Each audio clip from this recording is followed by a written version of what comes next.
Over to the U.S. now, where a federal judge has thrown out President Donald Trump's $15 billion defamation lawsuit against the New York Times over its content. Trump sued the publisher over 3 articles and a book by 2 of the Times reporters. District Judge Stephen Merriday said the complaint was a decidedly improper and impermissible effort to attack Trump's adversaries. He gave the president's attorneys 28 days to file an amended document. Merriday added that a complaint is not a megaphone for public relations. Ari Cohn is a lawyer specializing in the First Amendment of the U.S. Constitution, and he leads tech-related legal policy at the Foundation for Individual Rights and Expression. Ari, welcome. Let's start with the case at hand. Trump's lawyers saying they will continue with this case, despite the judge dismissing it as, the first complaint that is, as overly long, tedious, and political in nature. In other words, a kind of rant. Is this lawsuit essentially a scare tactic, as the New York Times claims? It is, and we've seen that President Trump has wielded this his lawsuits in this way before.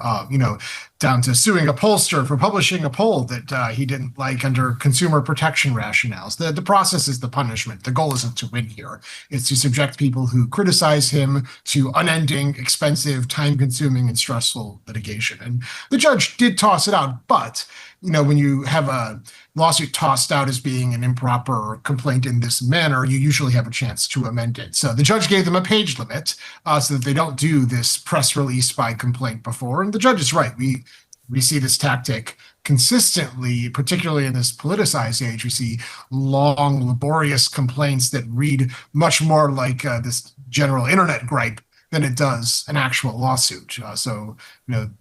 It's somewhat unsurprising and surprising at the same time that a judge finally said enough. I would imagine the New York Times is equipped better than many other media outlets for such legal challenges. They have a legacy of challenging many government efforts as well as personal lawsuits.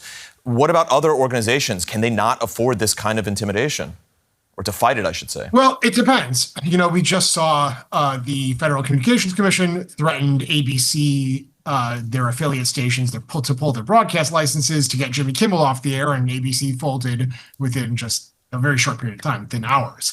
And ABC, Disney, can certainly afford to protect itself. And what we're seeing here is, and we've seen this in other areas like educational institutions, things like that, we're seeing this willingness by institutions that can and should be defending themselves to capitulate and to placate the administration, to just ease the burden and not have to deal with the pain of actually winning a lawsuit or with regulatory action from the administration. But there's a big problem with that, and that is, first of all, when institutions won't defend themselves, it's hard to defend them. And once the landslide of erosion of constitutional rights starts, and it always starts with the big cultural institutions, the little guy's going to get crushed, ultimately. By that point, there's so much momentum to this and so few people who stood up for themselves that there's really no hope for everyday people or smaller outlets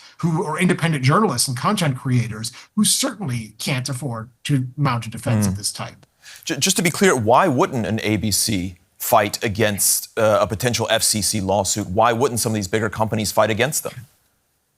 It's actually, frankly, baffling to me. Sometimes it's in the Paramount-Skydance merger. You saw there's regulatory business before the FCC that makes it a poor business decision to fight back. And Nexstar, which yanked Kimmel, they, unsurprisingly, have business before the FCC. Sometimes it's a business calculation in that sense. And sometimes it's just spinelessness. My colleague said the other day, a spine is a terrible thing to waste. And it's true.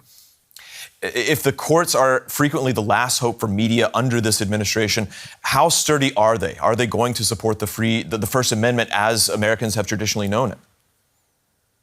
Well, I guess that remains to be seen. I am optimistic about that. The courts have generally been a pretty good bulwark against intrusions on the First Amendment. That being said, we've seen cracks before, but it's going to take institutions standing up for themselves because you have to get to court before anything actually matters. And if for every New York Times we have 12 different ABCs and Paramount Skydances, then we're in a lot of trouble because no one institution can do it. There needs to be a cultural commitment to standing up for free speech. Otherwise, we're going to get crushed.